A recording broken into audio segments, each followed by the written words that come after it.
പരിശുദ്ധമായ ബറാഅത്ത് രാവും അന്ന് പാരായണം ചെയ്യുന്ന 3 യാസീനുകളും നമ്മൾ പണ്ട് മുതലേ കേൾക്കുന്നതാണ്, ചെയ്തു വരുന്നതാണ്.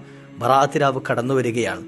ഇന്ന അൻസൽനാഹു ഫീ ലൈലത്തിൻ മുബാറക ഇന്നാ കുന്നാ മുൻദിരീൻ ഫീഹാ യുഫ്റഖു കുല്ലു അംരിൻ ഹകീം. എല്ലാ കാര്യങ്ങളെയും നിർണയിക്കുന്ന ഒരു രാത്രി, ഇനി വരുന്നൊരു വർഷക്കാലം എൻ്റെയും നിങ്ങളുടെയൊക്കെ ജീവിതത്തിൽ നടക്കാനിരിക്കുന്ന, എൻ്റെയും നിങ്ങളുടെയൊക്കെ ജീവിതത്തിൽ നിന്ന് കൊഴിഞ്ഞു പോകാനിരിക്കുന്ന പല സംഗതികളെയും എല്ലാത്തിനെയും അള്ളാഹു നിർണയിക്കുന്ന രാത്രിയാണ്.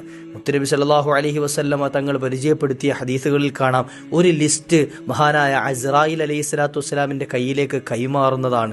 ആ ലിസ്റ്റിലുള്ള ആളുകൾ അടുത്ത വരാനുള്ള ആ വർഷത്തിൽ അള്ളാഹുവിൻ്റെ അടുക്കലേക്ക് യാത്ര പറയാനുള്ളവരാണ്. അള്ളാഹു ആഫിയത്തുള്ള ദീർഘായുസ് നൽകട്ടെ. 3 യാസീനുകൾ ഇശാ മഗ്രിബിനിടയിൽ നമ്മൾ ഓതാറുണ്ട്. ഒന്ന്, അള്ളാഹു നമുക്ക് നൽകിയ റിസ്ഖിൽ വിശാലത ഉണ്ടാകാൻ. രണ്ടാമത്തത്, അള്ളാഹു നമുക്ക് നൽകിയ ആയുസ്സിൽ വർധനവുണ്ടാകാൻ.